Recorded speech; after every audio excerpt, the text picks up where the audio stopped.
Memasuki musim pancaroba yang berpotensi menurunkan daya tahan tubuh dan memicu lonjakan kasus penyakit seperti ispa, flu, dan radang tenggorokan. Terpantau di Puskesmas Merdeka, dalam sehari pasien yang terkena ispa bisa mencapai 10 orang ke atas.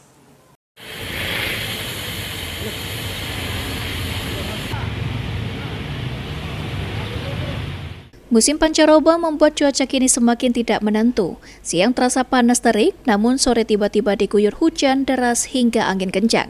Kondisi ini berpotensi menurunkan daya tahan tubuh dan memicu lonjakan kasus penyakit seperti ispa, flu, dan radang tenggorokan. Dokter Umum Poli Dewasa Puskesmas Merdeka, Friska Dorenda Putri menjelaskan, musim pancaroba merupakan masa peralihan dari musim kemarau ke musim hujan yang memicu perubahan suhu dan kelembapan udara.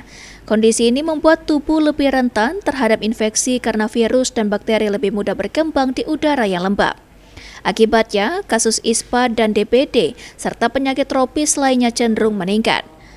Menurut Friska, untuk mengantisipasinya dengan cara makan makanan bergizi, berolahraga, dan mengkonsumsi multivitamin supaya dapat meningkatkan daya tahan tubuh.